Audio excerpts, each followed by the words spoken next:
19h. Ce journal vous est proposé par Equity BCDC. Top Congo FM 88.4, première radio d'information en République démocratique du Congo. Le mandat et la mission de la force régionale des États de l'Afrique de l'Est bientôt sur la table des ministres de la Défense de la sous-région. Les préparatifs côté congolais sont très avancés. Le lieu et la date de cette réunion seront bientôt dévoilés. Top Congo FM. On célèbre ce 1er mai la journée internationale du travail, journée célébrée sur le thème promouvoir le travail dans un monde en mutation. À Kinshasa, l'intersyndicale du travail exige la révalorisation de l'enveloppe salariale et la réduction du train de vie des institutions de la République. Déclaration faite devant le Premier ministre Jean-Michel Sama-Lukonde. Une manifestation pour marquer cette journée a eu lieu au Palais du Peuple. Top Congo FM. Le gouvernement de la RDC doit basculer du budget moyen vers le budget programme. Objectif favoriser la fidélisation des investissements à impact visible. Suggestion de l'ODEP, Observatoire de la dépense publique. Le rapport de contrôle citoyen de cette ONG dans le cadre de l'exécution des dépenses publiques des secteurs sociaux et productifs pour les années 2020 à 2023 a été publié aujourd'hui. Top Congo FM. Recrudescence des cas de variole du singe aux maladies dites monkeypox dans la province de la Chopo. Au total, 546 cas, dont 45 décès liés à cette maladie ont été répertoriés depuis le mois de janvier jusqu'en avril de cette année, contre 162 cas pour toute l'année 2022. Voilà pour le sommaire. Top Congo FM, le journal vous est présenté par Eric Ambago. Bonjour, le mandat et la mission de la force régionale des États de l'Afrique de l'Est bientôt sur la table des ministres de la Défense de la sous-région. Les préparatifs sont très avancés côté congolais. Le lieu et la date de cette réunion bientôt dévoilés pour le président de la commission défense et sécurité de l'Assemblée nationale. Cette réunion va clarifier beaucoup d'interrogations. On écoute Bertha Moubonzi. Par rapport à ce qui est en train d'être préparé autour du mandat de force régionale, mais aussi l'évaluation de ce qui a été fait à ce jour. C'est un travail qui va permettre naturellement d'aboutir à des options qui seront prises. Est-ce que le mandat offensif de la force de l'EAC est possible? Parce que nous savons que le Rwanda entretient des bonnes relations avec l'Ouganda, le Soudan du Sud, le Kenya. Est-ce que le mandat offensif contre les forces rwandaises qui sont chez nous est possible? Bon, je ne voudrais pas, moi, qu'on aborde la question dans ce sens. Le Rwanda entretient de bonnes relations avec tous ces pays, mais nous le faisons aussi. Pour preuve, nous sommes tous dans cette organisation régionale. Mais ici, je préfère qu'on puisse rester assez logique. Nous avons décidé de l'arrivée de forces régionales pour effectivement imposer la paix à l'est de la République.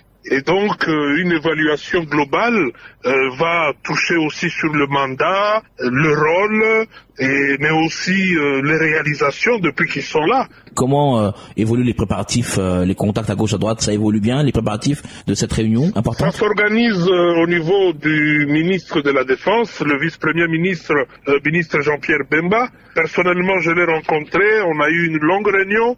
Et je peux vous rassurer que ce dernier a non seulement la volonté de faire bouger les lignes, mais il est suffisamment impliqué.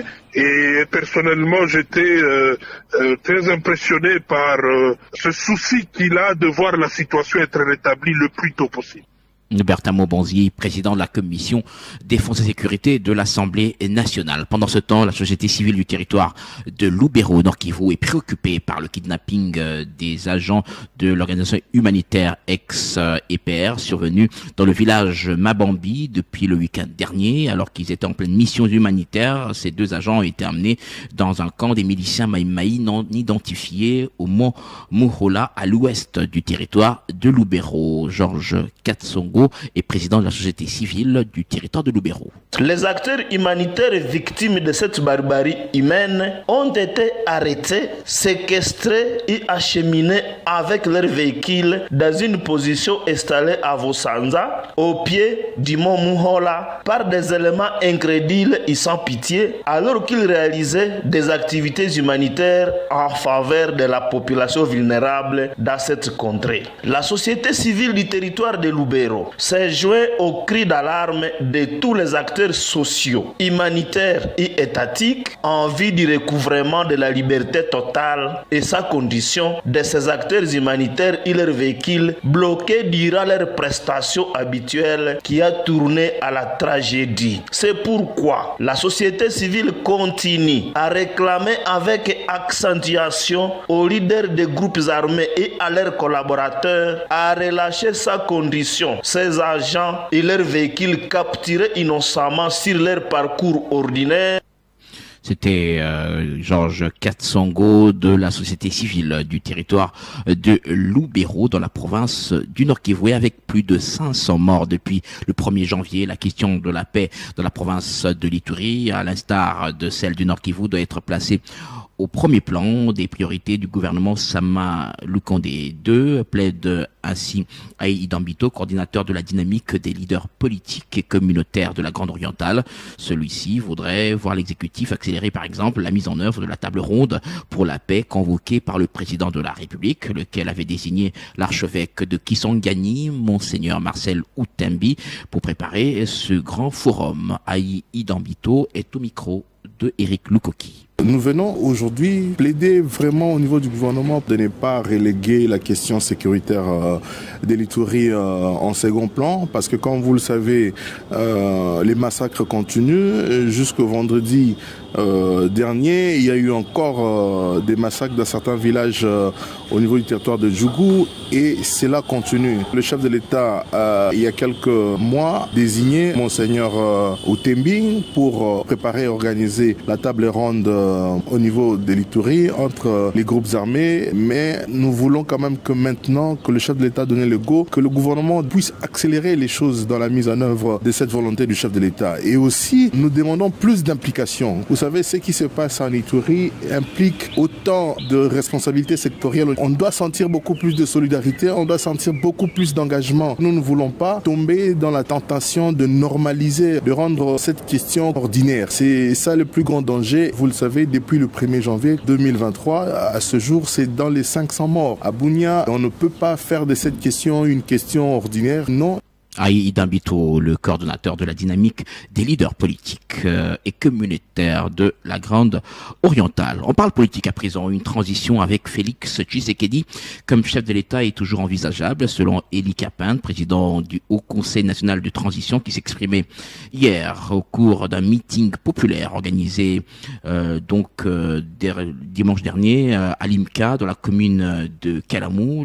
Le Congolais doit se réconcilier avec lui-même, d'après lui, avec son prochain, dans une vision commune pour restaurer la paix dans la partie est du pays. On écoute Eli Kapinde, il était devant ses militants venus des 4 coins de la ville de Kinshasa. Les détails avec Rachel Innesiwe. Ils se sont déplacés par milliers, défiant le solaire dans de ce jour pour écouter le message de leur leader sur la situation politique de l'heure. Eli Kapinde Kanimbu est président du Haut Conseil national de la transition. Le 7 avril, comme je l'avais annoncé devant la presse le 7 avril dernier, qu'aucune transition ne peut être envisagée sans Félix Tshisekedi. Cela ne signifie nullement que je suis dans l'union sacrée. Je voudrais que ce soit clair. Nous avons accepté d'accompagner Félix parce que c'est lui le président de la République. Et il y a un distinguo entre soutenir le chef de l'État et être membre de l'union sacrée. Je crois que c'est clair. Jamais. Président Félix. Soutenir la vision et l'action du chef de l'État, Eli Kapinde en fait son cheval de bataille, mais il exclut l'idée d'appartenir à l'union sacrée de la nation en prônant l'unité et la réconciliation entre fils et filles du Congo. Je tiens à souligner que la solution dans notre pays passe inéluctablement par notre adhésion à la vision du chef de l'État, mais aussi à la réconciliation sincère entre nous Congolais, entre Félix Tshisekedi et Joseph Kabila, son prédécesseur, par exemple, entre les leaders politiques de tous bords, les étudiants, confessions religieuses, la société civile, et c'est seulement à cette condition qu'on peut sortir de la crise multiforme qui ronge notre pays. 2 heures ont suffi au leader du Haut Conseil national de la transition pour s'adresser à sa base qui attendait depuis plusieurs mois ce rendez-vous historique de leur parti politique. Rachel Insioué, dans la province du Kasaï, les partis politiques membres de l'Union sacrée promettent leur soutien au président Félix Tshisekedi. Ces organisations politiques l'ont fait savoir à l'issue de la réunion tenue hier à Chikapa. Il rassure également le chef de l'État qu'ils auront une majorité parlementaire. Détail avec Fabien Guèche, il est correspondant de Top Congo dans la province du Kasaï. Les partis politiques de l'Union sacrée de la nation dans la province du Kasaï sont déterminés à soutenir le président Félix Antoine Tshisekedi Tshilombo pour sa réélection à la présidentielle prévue en décembre 2023 en République démocratique du Congo. Ces partis l'ont fait savoir au terme d'une réunion organisée à Chikapa le dimanche 30 avril 2023, 24 heures après la sortie officielle de cette plateforme politique qui soutient la vision du président Tshisekedi. Clovis Lumwanga Boudiantou est fédéral du parti politique Bloc Uni pour la Renaissance et l'émergence du Congo. Excellence, Monsieur le Président de la République, la province du Kasaï vous promet un soutien inconditionnel aux élections de décembre 2023 en vue de votre reconduction à la magistrature suprême en vous octroyant une majorité confortable afin de présider à la destinée de notre cher et beau pays. Le parti politique Alliance des Congolais bâtisseurs du député national Guy Mafuta Kabongo promet une majorité parlementaire écrasante au chef de l'État. Charlotte Meya est fédérale de l'ACB au Kasaï. Nous envisageons la victoire d'abord du président Félix Tshisekedi. C'est lui que nous soutenons d'abord. Nous sommes derrière sa vision. Et aussi, nous voulons gagner les élections au niveau national comme au niveau provincial, pourquoi pas au niveau local. Présidée par le député UDPS Mwamba Pierre, cette réunion s'est tenue au siège provincial du parti politique Alliance des démocrates chrétiens du Congo, ALDEC. Chikapa, Fabien Gouesh, Top Congo FM. Le journal, toute l'info du canal Info, la fréquence, utile de Kinshasa. Ils veulent la revalorisation de leur enveloppe salariale, mais aussi la réduction du train de vie des institutions. Les agents et fonctionnaires de l'État, par le biais de l'UNTC, l'ont déclaré ce lundi à Kinshasa, 1er mai, journée du travail. C'est à l'occasion donc de cette journée internationale, journée célébrée sous le thème protection des travailleurs, élément central de la justice sociale et travail décent. Et c'est au Palais du Peuple que cette journée a été célébrée. On a noté la présence du Premier ministre et de son gouvernement. Écoutons à ce sujet Sidou Dongala, président de l'Union nationale des travailleurs du Congo. L'intersyndicale nationale du Congo revendique une gestion rigoureuse des finances publiques pour lesquelles elle ne cessera de féliciter encore et fort chaleureusement les 3 régies financières, DGI, DGDA, DGRAT, les féliciter de leurs exploits. Et voilà, le budget national qui traînaillait à un bas niveau caracole aujourd'hui à l'équivalent en francs congolais de 16 milliards de dollars américains. L'intersyndicale nationale du Congo salue cette performance. Elle en profite pour revendiquer auprès des pouvoirs publics la revalorisation des salaires des agents et fonctionnaires de l'État, ainsi que la revalorisation. L'intersyndicale nationale du Congo salue cette performance. Elle en profite pour revendiquer auprès des pouvoirs publics la revalorisation des salaires des agents et fonctionnaires de l'État, ainsi que la revalorisation de la solde des militaires et des policiers, la revalorisation des salaires de tous les compatriotes qui sont payés par le trésor public. Dans le même ordre d'idées, l'intersyndicale nationale du Congo ne cessera de revendiquer, paraphrasant le président de la République, la réduction du train de vie des institutions publiques. Sidou Ndongala, le président de l'UNTC, l'Union nationale des travailleurs du Congo, et pour sa part, le Premier ministre a mis en avant les réformes qui ont été initiées par son gouvernement afin d'améliorer les conditions de travail et rencontrer ainsi les revendications salariales des agents publics. Jean-Michel Sama-Lucondé. En dépit de tout, il nous faut des petits pas pour atteindre ces revendications qui sont les vôtres. C'est dans ce cadre que nous avons voulu la majoration à plus de 45% du montant minimum de la retraite. Et dans le cadre de la formation professionnelle, plus de 105 000 personnes ont bénéficié de la formation continue et qualifiante au courant de l'année 2022.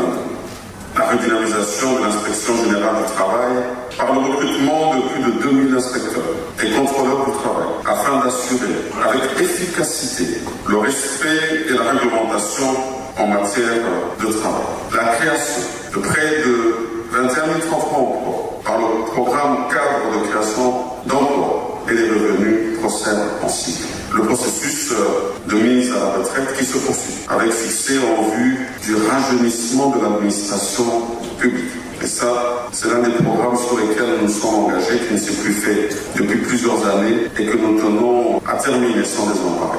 Le Premier ministre Jean-Michel Sama, de son côté, la ministre de l'Emploi, Travail et Prévoyance sociale, a mis l'accent sur le renforcement des capacités institutionnelles et organisationnelles de l'inspection du travail. On écoute Claudine Doucy. Je voudrais évoquer les principaux défis à relever et pour lesquels, ensemble, nous sommes appelés à collaborer. Premier défi, l'amélioration de la qualité et de la quantité des services offerts par les secteurs de l'emploi, du travail, de la prévoyance sociale à tous les niveaux.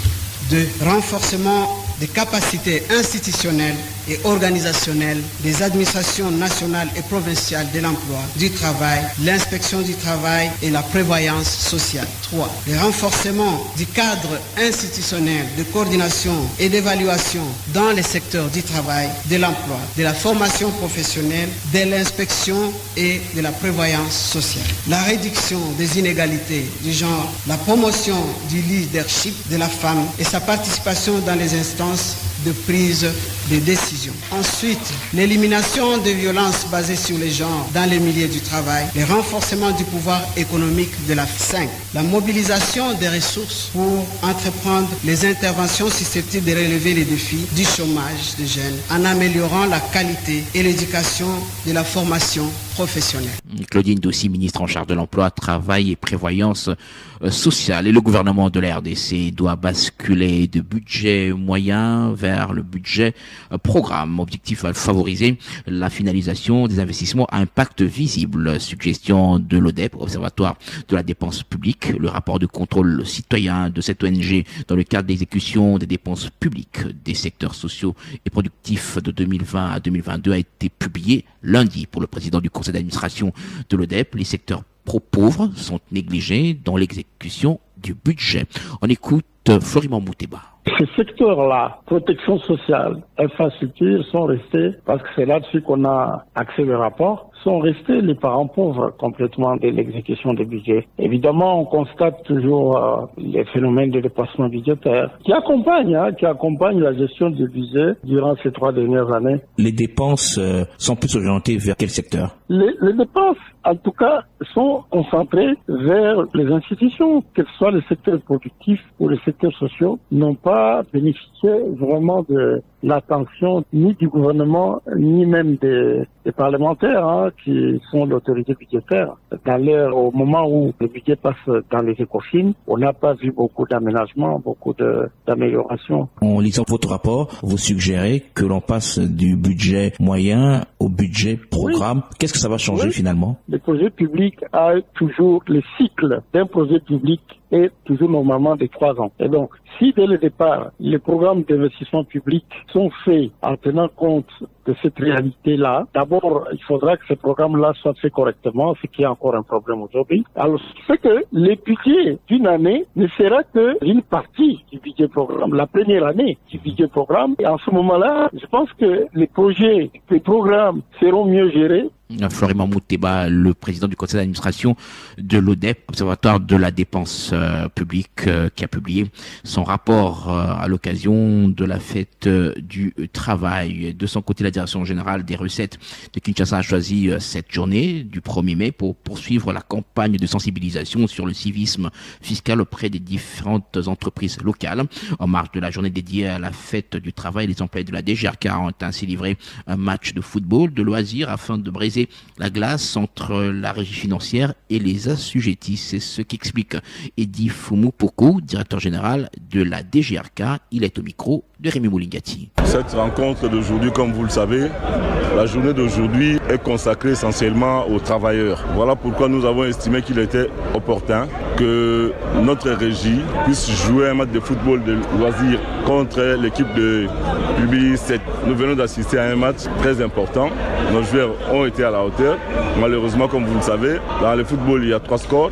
Soit vous faites un nul, soit vous gagnez le match, soit vous perdez. Mais pour aujourd'hui, malheureusement, nous avons perdu. Et ce n'est qu'une partie remise. Je pense que prochainement, les joueurs feront mieux. En fait, cette rencontre, nous l'avons voulu aussi vulgarisatrice. Nous avons voulu vulgariser les messages. Lequel message consiste à demander aux citoyens d'avoir le sens du civisme fiscal. Voilà pourquoi nous avons commencé par une des sociétés qui est Publi 7 et nous allons continuer comme ça avec les autres sociétés. Moupoko, le directeur général de la DGRK. Et puis la meilleure façon de partager les ressources, c'est d'avoir de l'argent, c'est l'entrepreneuriat. Cette exhortation est du professeur Benoît Kiambalé, point focal du SDE, service de développement des entreprises dans la province du Nord Kivu, une des composantes du PADEM-PME, le projet d'appui au développement des micro, petites et moyennes entreprises mises en œuvre par le gouvernement congolais et la Banque mondiale. Il s'adressait ainsi aux jeunes du Nord Kivu à l'occasion de la clôture le week-end dernier d'une formation en suivi et évaluation du projet à laquelle ont pris part au même moment par vidéoconférence d'autres jeunes de Lubumbashi et de Matadi. À l'issue de cette formation, des formateurs seront largués sur le terrain pour encadrer les PME qui ont déjà bénéficié des fonds de PADEM PME et ceux qui prétendent en recevoir dans les tout prochains jours. Correspondance, Jonathan Combi. L'objectif de cette formation était celui de doter les PSDE des connaissances et des compétences dans le domaine des suivis et évaluations, d'abord dans leurs propres activités en tant qu'entreprise et ensuite en tant qu'intervenant dans tout projet de développement afin d'être capable de rendre compte à leurs bailleurs et à toutes les parties concernées par le projet. Professeur Benoît Kiambalé, point focal du SDE Nord Kivu. Nous devons doter nos PSD qui doivent accompagner les PME des compétences nécessaires afin de bien encadrer les PME qui sont dans le domaine surtout de la grande transformation. Les participants, Gracia Tizungu et Franchement Maoulou, s'en sont sortis satisfaits. Nous avons appris encore davantage. En tout cas, les financements pour le jeune aujourd'hui, c'est une très belle idée parce que ça avance les jeunes. Nous avons plusieurs jeunes qui sont très intelligents avec des belles idées mais sans moyens. Le financement, la formation, pareil, ce sont des choses à louer. C'est-à-dire à la fin de cette formation, devons être à même de donner des orientations ou des mesures correctives dans la mise en œuvre des projets qui ont été financés par la Banque mondiale. Pour rappel, cette série de formations a débuté en février 2023 sur le cadre de la formation des formateurs des PSDE en méthodologie appropriée sur l'accompagnement des PME. D'autres formations ont été axées sur le marketing des entreprises, la gestion de la production et autres. Des échanges et études en vue de la mise en place d'une organisation professionnelle des PSDE en RDC ont également été tenus. Goma, Jonathan Kombi pour Top Congo FM. Création du Conseil consultatif pour la relance agricole. L'initiative est saluée par Joseph Mabanga, opérateur dans le secteur agricole, qui a déjà élaboré un projet pour booster ce secteur. Pour lui, cela permettra le développement économique de la République démocratique du Congo. On l'écoute. Nous saluons cette idée de la création du Conseil consultatif pour la relance agricole. Et nous, en tant qu'agriculteurs, c'est depuis 2021 que nous avons élaboré un projet pour la relance agricole du Congo central. Et, monsieur la journaliste, vous avez vu les documents. Il ne reste que la signature des mémorandums parce que les financements de banques d'investissement ont été déjà trouvés. Ils ne vont pas traiter avec moi, mais avec la province du Congo central. Et au même moment, pendant le Covid, j'ai pris langue avec le gouvernement central et nous avons élaboré un programme pilote pour le développement de l'agriculture en RDC, étalé sur 16 ans, de 2020 à 2036. Donc ce programme est le bienvenu et nous voulons donner à la République notre contribution parce que nous devons contribuer. C'est une honte d'apprendre qu'il n'y a pas de maïs dans les Kasaï, alors que nous existons. Donc nous encourageons le président de la République. Le financement, ils le font déjà au Ghana, en Côte d'Ivoire, Burkina Faso, avec transformation. Et pour terminer, dans ce programme, il faut, dans chaque territoire, on a tracé les grands axes routiers avec des ponts. Parce que les Belges ont conçu les routes telles que chaque secteur est relié par un autre secteur sur une ligne qui les amène vers les centres de consommation. Je ne vous en dis pas plus, mais je fais l'économie et je vais présenter dans la commission consultative pour la relance de l'agriculture. Sans l'agriculture, nous ne pouvons pas bosser notre économie et nous ne pouvons pas créer les emplois. Joseph Mabanga, opérateur dans le secteur agricole. Liquidation des lacs, lignes aériennes congolaises. Le chef de l'État, lors de la 34e réunion du Conseil des ministres, avait demandé un rapport détaillé sur la liquidation de cette société aérienne. Plus d'une année après, les agents et cadres de cette société, réunis au sein de DAC ONG de défense des agents et cadres des lacs, s'interrogent sur les conclusions de la liquidation de cette entreprise. Léonard Kissembe, président de DAC ONG, espère que le chef de l'État pourra envisager une solution en faveur du personnel des lacs liquidés. On l'écoute. Aujourd'hui, c'est la fête du travail. Nous avons suivi autant de déclarations des autorités. Nous voudrions, pendant cette journée de travail, rappeler une fois encore au président de la République que les agents et cadres de lac ont rendu d'éminents services à ce pays. Ils ont fait leur travail avec conscience et pendant 54 ans, il n'y a pas eu de décès suite à des accidents d'avion. C'est parce que justement ces avions étaient très bien entretenus, ils étaient très bien pilotés et par des gens, par des travailleurs qui avaient conscience de leur travail et qui voulaient servir leur pays avec patriotisme. Ce que nous espérons de l'autorité suprême du pays, le président de la République, qui avait déjà initié, il y a une évaluation de la liquidation de lacs qui malheureusement jusqu'aujourd'hui, depuis décembre 2021 jusqu'à ce jour, le rapport de cette évaluation n'a jamais été discuté au niveau du Conseil des ministres et il n'y a pas eu de solution. Ce que nous espérons, c'est que réellement le président de la République et son gouvernement, tous ceux qui peuvent intervenir pour qu'on trouve enfin une solution à la situation des décomptes finaux des travailleurs de lacs. Nous appelons encore particulièrement le président de la République pour qu'il se souviennent qu'il avait demandé une évaluation de la liquidation des lacs. Et dans cette évaluation, je pense, il y a le piste de solutions pour la résolution des problèmes des lacs. Nous avons perdu beaucoup d'amis, beaucoup de collègues, et d'ici là, nous sommes à près de 1000 collègues qui sont partis sans toucher leur décompte final. Ça commence à apparaître comme un homicide de l'État congolais sur les travailleurs des lacs. Léonard Kissembe, président de DAC, ONG de défense des agents et cadres des lignes aériennes congolaises. Renforcement de la lutte contre le réchauffement climatique par les branches spécialisées de l'Université de Liège. Le professeur Pierre Duysinx, vice-recteur de cette université belge, a visité la plateforme Afrique centrale Université de Liège lundi à Kinshasa au site d'Eraïft. Détail José Ipachi. Ce partenariat a des acquis, surtout l'adoption de la plateforme Afrique centrale Université de Liège pour une bonne facilitation aux apprenants. Ruth Yanga, assistante à la faculté de médecine de l'UNIKIN et doctorante à la faculté de médecine de Liège, a bénéficié de ces avantages. Les formations transversales locales pour les doctorants qui ne peuvent pas aller en Europe, ils ont bénéficié des formations ici à l'université de Kinshasa et aussi des bourses qui nous ont permis d'aller faire nos recherches à l'étranger, notamment à Belgique. Le directeur de l'école régionale post-universitaire d'aménagement et de gestion intégrée des forêts et territoires donne l'importance de l'appui de l'Université de Liège dans la formation. Professeur Baudouin Michel. On a plusieurs axes et l'accompagnement de Liège est important pour ouvrir à l'international ces zones oubliées du développement pendant de nombreuses années alors qu'elles sont au cœur de celui-ci. Le professeur Pierre Duysinx, vice-recteur de l'Université de Liège, estime que la lutte contre le réchauffement climatique ne peut se mener qu'avec des partenaires privilégiés. Il n'y a pas que l'environnement, il y a aussi le fait que nous accompagnons les personnes à prendre ce virage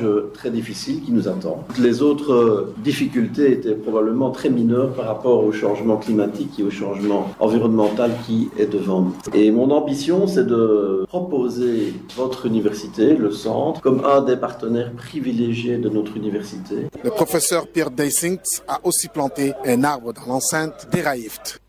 José Ipachi, le chef de l'État appelé à promouvoir l'éducation entrepreneuriale pour tous afin d'assurer l'autonomisation de la jeunesse. L'appel est du département de la jeunesse du parti politique MS, Mouvement Social, lors d'une rencontre tenue à Kinshasa, une occasion pour la jeunesse de ce parti politique de saluer la sortie officielle de la plateforme Union Sacrée. La coordonnatrice de la jeunesse de cette organisation politique indique que la jeunesse de sa formation est derrière derrière cette initiative et tient à accompagner le chef de l'État dans sa vision en faveur de la jeunesse congolaise. Lisa Lumbu est coordonnatrice du comité de département de la jeunesse du mouvement social. Elle est au micro de Cécile Gombard. Je voudrais, au nom de la jeunesse du MS, assurer d'ores et déjà à son Excellence, Monsieur le Président de la République démocratique du Congo, que la jeunesse du parti Le Mouvement Social est totalement derrière vous et vous assure de son soutien indéfectible à tout moment. Et au regard de la vision combien grandiose que vous avez en faveur de la jeunesse congolaise, nous félicitons tous les efforts conjugués jusque-là par le gouvernement pour former et accompagner les jeunes entrepreneurs. Nous demandons que le chef de l'État continue à manifester sa volonté à accompagner la jeunesse congolaise et veille à ce que, primo, l'accès à l'éducation entrepreneuriale soit facilité aux jeunes de toutes les couches sociales afin d'assurer une génération de jeunes autonomes et responsables. Et moins il y aura des chômeurs, une bonne stratégie de lutte contre la délinquance juvénile. Que l'école redevienne ce haut lieu de l'apprentissage, de la meilleure éducation et de l'excellence. À la jeunesse congolaise, l'autonomisation se gagne, l'autonomisation a un prix, la considération se gagne, car jeune aujourd'hui, dirigeant demain. C'était Lisa Lumbu du mouvement social, parti politique membre de l'Union Sacrée. Faire de la commune de Maluku le marché international Kinshasa, c'est ce que propose le parti politique Nouvelle Énergie dans son offre. Les cadres et militants de cette organisation étaient dans cette commune le week-end dernier. Ils ont également évoqué la question de la sécurité dans cette municipalité. Le président du parti a appelé à plus de vigilance. On écoute Moïse Monessé Ngoya, président du parti politique Énergie Nouvelle. Il est au micro de Marcel Kitambala. Sur les 24 communes de la ville-province de Kinshasa, Maluku est une grande commune urbano-rurale et c'est une commune qui, à lui seul, comprend 80% de la superficie de Kinshasa. On s'est dit qu'on devait commencer par là et vu aussi la situation que cette commune est en train de connaître d'insécurité avec le dossier Kwamutu qui fait aujourd'hui plus de 300 morts, mais c'est un dossier qui est presque enterré, dont on n'en parle pas. Et nous avons préféré compatir avec nos frères et sœurs de Maluku et aussi communiquer la vision, notre projet de société qui a comme point d'intercession, comme fondement l'agriculture et par rapport aux terres arables que compte cette commune de Maluku. Et nous pensons que la commune de Maluku sera vraiment un marché international pour la ville de Kinshasa. Nous devons compatir avec nos frères et sœurs de Maluku. Nous sommes un parti qui est au centre, mais qui ne tolère pas ce qui se vit aujourd'hui dans notre pays. Et voilà, nous commençons à Maluku et je pense qu'il y aura tout un calendrier. Vous serez informés. Après Maluku, je pense qu'il y aura Kimbatseke, il y aura Massina et nous allons faire la ronde de la ville-province de Kinshasa et juste après, ça sera dans différentes provinces. Moïse Ngoya au micro de Marcel Kitambala. On quitte Kinshasa pour la province du Nord-Ubangi où on parle du délabrement de la RN24. La situation devient de plus en plus alarmante sur le tronçon Boussinga territoire et Gbadolité. Plus de 10 gros véhicules sont bloqués et ne savent pas avancer. Didier Dutimo, correspondance. Pour l'instant, 15 gros véhicules poids lourds transportant des produits agricoles et des premières nécessités en partance, comme en provenance de port de Boussinga, c'est dans les territoires à 140 km de Gbadolité, sont embourbés et bloqués l'un après l'autre à cause des nids de poules et des têtes de ravins qui se sont créés sur la chaussée. Les usagers de ce tronçon en appellent à l'intervention de l'office des routes qui, pour sa part, attend des moyens du gouvernement congolais pour amorcer les travaux. Notons que la RN24 part de Gemina dans le Sidou-Bongi et traverse Karawa en passant par Boya-Zekese, Mombanza, Moba-Imbongo, Kotakoli, Yakoma jusqu'à Monga dans la province du Bazouélé. Depuis Boussinga, territoire à 140 km de Gbadolité, Didier Doutimo, Top Congo FM. On parle des épreuves hors session de l'examen d'État dans la province du Kwilu. Les élèves déplacés de Kwamouth sont exonérés de tous les frais. Au total, 15 élèves déplacés ne paieront ni les frais de participation, ni les fiches, encore moins la scolarité. La décision est du gouvernement provincial qui assure la prise en charge de ces enfants. Selon le directeur provincial de l'EPST Kwilu 1, les frais de participation à la dissertation s'élèvent à 70 000 francs congolais et les fiches à 52 000 francs congolais. Denis Changa interdit formellement au chef d'établissement d'exiger de l'argent aux élèves déplacés. Il est au micro de Jonathan Messa. Nous sommes en train de nous préoccuper de ces enfants déplacés parce que vous savez que depuis qu'ils sont arrivés, ceux qui sont primaires, là c'est la gratuité, ils ne paient rien, mais nous avons reçu l'appui de l'UNICEF pour leur donner des fournitures scolaires, des bancs et autres. Mais pour les amis qui sont au secondaire, surtout ceux qui sont en 6e, ils sont au nombre de 15. Le gouvernement provincial avait pris des dispositions telles que aucun enfant ne paye un frais. C'est-à-dire, en dehors des frais de scolarisation, le gouvernement provincial a pris aussi en charge les frais des évaluations, ce qui s'élève à 70 000 francs, 70 000 francs pour la dissertation et 55 à la session ordinaire, sans toutefois oublier les frais de fiches et autres. Son Excellence, Monsieur le gouverneur de province, je cite là, Willy Tsundala, a décidé que ces enfants puissent être pris en charge sans payer aucun rond. Nous avons sensibilisé dans 3 sites. Nous étions au collège Kivuvu, nous étions à l'Institut technique Mossala, et nous sommes allés chuter au collège Saint-Joseph, où nous avons sensibilisé enseignants et finalistes. Quant à ces propos recueillis par Jonathan Messa. Dans la province de la Chopo, on parle de recrudescence de cas de variole de singe ou maladie dite monkeypox. Au total, 546 cas, dont 45 décès liés à cette maladie ont été répertoriés depuis le mois de janvier jusqu'en avril de cette année, contre 62 cas pour toute l'année dernière. Selon la division provinciale de la santé, cette situation est justifiée notamment par le manque de sensibilisation sur la protection de cette maladie, un manque de prise en charge adéquate. Un plan de réponse pour barrer la route à l'expansion de cette épidémie a été mis sur pied, notamment la sensibilisation par les relais communautaires pour rechercher les cas afin de garantir une meilleure prise en charge. On écoute le docteur Franck Nebois, analyste en charge de surveillance épidémiologiste à la division provinciale de la santé, au micro de Godelivo Mando. Actuellement, nous comptons 546 cas de monkeypox. Nous déplorons 45 décès pour cette année, disons, depuis la première semaine jusqu'à la 16e semaine. L'année passée, nous avons enregistré au total 162 cas. Mais cette année, nous sommes 4e mois, nous sommes à 546. Nous avons en face de nous une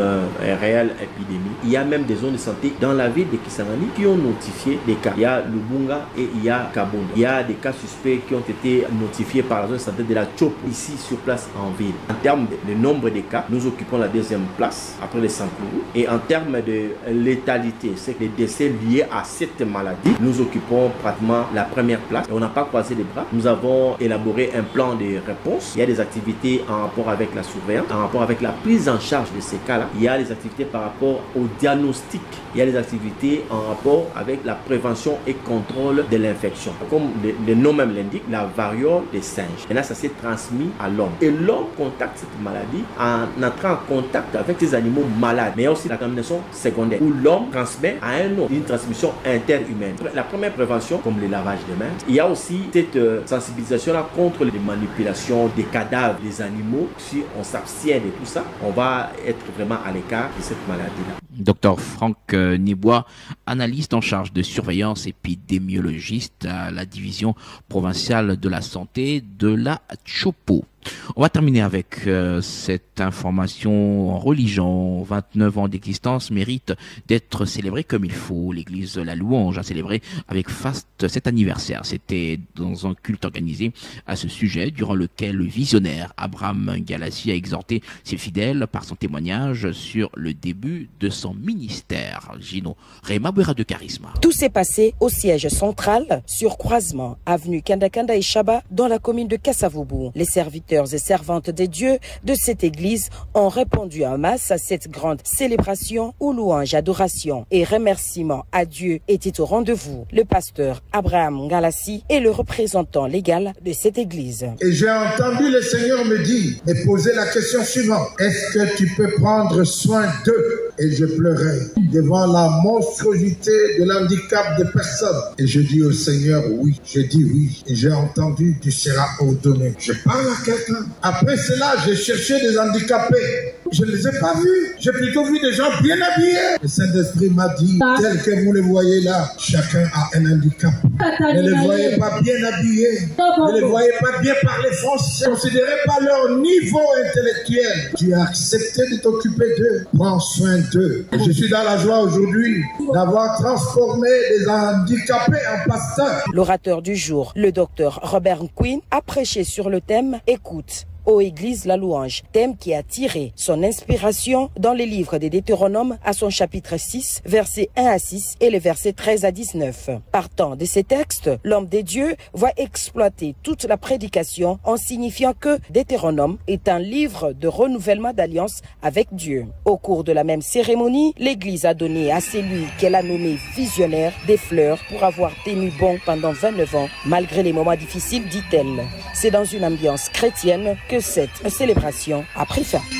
Top Congo FM 88.4, première radio d'information en République démocratique du Congo. Retenez pour l'essentiel le mandat, la mission de la force régionale des États d'Afrique de l'Est, bientôt sur la table des ministres de la Défense de la sous-région. Les préparatifs côté congolais sont très avancés. Le lieu et la date de la réunion seront bientôt communiqués. Top Congo FM. On a célébré le 1er mai, journée internationale du travail, journée célébrée sur le thème promouvoir le travail dans un monde en mutation. À Kinshasa, l'intersyndicale du travail exige la revalorisation de l'enveloppe salariale et la réduction du train de vie des institutions de la République.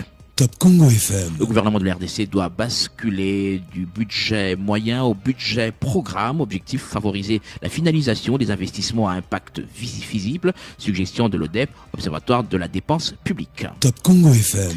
Reconnaissance de cas de variole du singe aux maladies dites monkeypox dans la province de la Chopo. Au total, 546 cas, dont 45 décès liés à cette maladie ont été répertoriés depuis le mois de janvier, contre 62 cas pour toute l'année 2022. Top Congo FM. Ce journal est complètement terminé. Mise en onde de Chris Bivoula. Merci à Didi Bin Sika et Théo Lusakeno qui ont permis la diffusion de ce journal sur YouTube. Merci à Rachel Inosio et Eric Lukoki qui ont participé à la rédaction de ce journal. Pascal Capalé était naturellement à la réalisation. Merci à vous d'avoir bien voulu nous écouter. L'actualité continue sur l'application Top Congo et les réseaux sociaux.